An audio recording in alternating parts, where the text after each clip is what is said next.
നമസ്കാരം. Enforcement director സ്ഥാനത്തേക്ക് കേന്ദ്ര സർക്കാർ പരിഗണിക്കുന്ന സംസ്ഥാനത്തെ മുതിർന്ന DGP യോഗേഷ് ഗുപ്തയ്ക്ക് ക്ലിയറൻസ് സർട്ടിഫിക്കറ്റ് നൽകാത്തത് വിവാദത്തിൽ. കേരളത്തിൽ വിജിലൻസ് മേധാവിയായിരിക്കെ അഴിമതിക്കെതിരെ യോഗേഷ് ഗുപ്ത നടത്തിയ നീക്കങ്ങൾ നിർണായകമായിരുന്നു. കണ്ണൂരിലെ CPM നേതാവ് PP ദിവ്യക്കെതിരെ പോലും നടപടിയെടുത്തു. ഇതോടെ പിണറായി സർക്കാരിന്റെ കണ്ണിലെ കരടായി യോഗേഷ് ഗുപ്ത.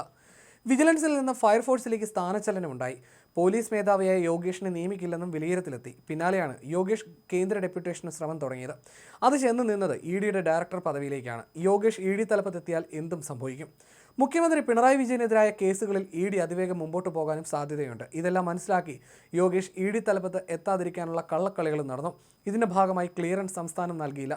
ഇതോടെ ഈ ക്ലിയറൻസ് വേഗത്തിൽ നൽകണമെന്നാവശ്യപ്പെട്ട് കേന്ദ്രം വീണ്ടും സംസ്ഥാനത്തിന് കത്തയച്ചു. തുടർച്ചയായ 3 കത്തുകൾ അയച്ചിട്ടും സംസ്ഥാനം ക്ലിയറൻസ് സർട്ടിഫിക്കറ്റ് നൽകാത്ത സാഹചര്യത്തിലാണ് കേന്ദ്ര ആഭ്യന്തര മന്ത്രാലയം വീണ്ടും ചീഫ് സെക്രട്ടറിക്ക് കത്ത് നൽകിയത്. മുഖ്യമന്ത്രിയുടെ മകൾ വീണ വിജയൻ പ്രതിയായ കേസുകളിൽ ED അന്വേഷണത്തിന് തയ്യാറെടുക്കുകയാണ്. ഈ സാഹചര്യത്തിലാണ് യോഗേഷിനെ ED തലപ്പത്ത് എത്തുന്നതിൽ നിന്നും തടയുന്നതെന്നാണ് സൂചനകൾ. ക്ലിയറൻസ് സർട്ടിഫിക്കറ്റ് ലഭിക്കാത്തതിനെ തുടർന്ന് മുഖ്യമന്ത്രിയുടെ പരാതി പരിഹാര സെല്ലിൽ ജൂൺ 1 യോഗേഷ് ഗുപ്ത പരാതി നൽകിയിട്ടും ഇതുവരെ നൽകിയില്ല. മുഖ്യമന്ത്രിയുടെ പരാതി പരിഹാര സെല്ലിൽ ഒരു DGP പരാതി നൽകിയിട്ടും പരിഗണിക്കാത്ത അപൂർവ സംഭവമാണിത്. യോഗേഷിനെ സുപ്രധാന പദവികളിലേക്ക് കേന്ദ്ര സർക്കാർ പരിഗണിക്കുന്ന സാഹചര്യത്തിൽ കേന്ദ്ര ഡെപ്യൂട്ടേഷനിലേക്ക് പോകാനുള്ള ക്ലിയറൻസ് സർട്ടിഫിക്കറ്റ് എത്രയും വേഗം നൽകണമെന്നതാണ് ആവശ്യം. കഴിഞ്ഞ 1.5 മാസത്തിനിടെ ക്ലിയറൻസ് സർട്ടിഫിക്കറ്റ് ആവശ്യപ്പെട്ട് കേന്ദ്രം നൽകിയ 8 കത്തുകളും പ്രതികാര നടപടിയുടെ ഭാഗമായി സംസ്ഥാനം തള്ളിയിരുന്നു.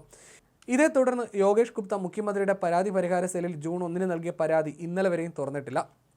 സംസ്ഥാനത്തിന്റെ ക്ലിയറൻസ് സർട്ടിഫിക്കറ്റ് ലഭിച്ചാലേ കേന്ദ്ര അന്വേഷണ ഏജൻസികളിലെ നിയമനത്തിനുള്ള പാനലിലേക്ക് യോഗേഷ് ഗുപ്തയെ പരിഗണിക്കൂ. കേരളം കേന്ദ്രത്തിന് കൈമാറിയ പോലീസ് മേധാവി പട്ടികയിൽ നിതിൻ അഗർവാൾ, റവാഡ ചന്ദ്രശേഖർ എന്നിവർക്ക് പിന്നിൽ മൂന്നാമനായിട്ടാണ് യോഗേഷ് ഗുപ്തയുടെ സ്ഥാനം. ഇവർക്ക് പിന്നിലാണ് മനോജ് എബ്രഹാം. ആദ്യത്തെ 3 പേരോടും ഇടത് സർക്കാരിന് താല്പര്യമില്ലാത്തതിനാൽ കേന്ദ്ര ഡെപ്യൂട്ടേഷനിലുള്ള റവാഡ ചന്ദ്രശേഖർ, യോഗേഷ് ഗുപ്ത എന്നിവരോട് പട്ടികയിൽ നിന്ന് സ്വയം ഒഴിവാകണമെന്ന് പ്രത്യേക ദൂതൻ വഴി മുഖ്യമന്ത്രിയുടെ ഓഫീസ് അറിയിച്ചിരുന്നു. എന്നാൽ സർക്കാർ നിർദ്ദേശം ഇരുവരും തള്ളുകയായിരുന്നു. ഇതോടെയാണ് യോഗേഷ് ഗുപ്തയുടെ ക്ലിയറൻസ് സർട്ടിഫിക്കറ്റ് സർക്കാർ തടഞ്ഞതെന്നും സൂചനകളുണ്ട്. ഇത് സംബന്ധിച്ച് നേരിട്ട് പരാതി അറിയിക്കാൻ മുഖ്യമന്ത്രിയുടെ സമയം യോഗേഷ് ഗുപ്ത തേടിയെങ്കിലും കൂടിക്കാഴ്ചയ്ക്ക് അനുമതി നൽകിയില്ല.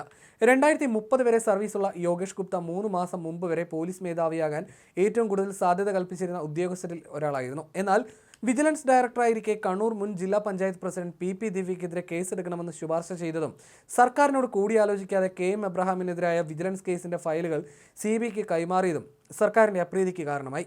ഇതിന് പിന്നാലെയാണ് അദ്ദേഹത്തെ വിജിലൻസിൽ നിന്ന് ഫയർഫോഴ്സിലേക്ക് മാറ്റിയത്. യോഗേഷ് ഗുപ്തയുടെ ക്ലിയറൻസ് ഏപ്രിൽ അവസാനമാണ് കേന്ദ്രം ആവശ്യപ്പെട്ടത്. വിജിലൻസ് കേസോ അന്വേഷണമോ ഉണ്ടോ എന്നത് സംബന്ധിച്ച് പോലീസ് മേധാവിയിൽ നിന്ന് ചീഫ് സെക്രട്ടറി റിപ്പോർട്ട് വാങ്ങിയിട്ടും സർട്ടിഫിക്കറ്റ് നൽകിയില്ല.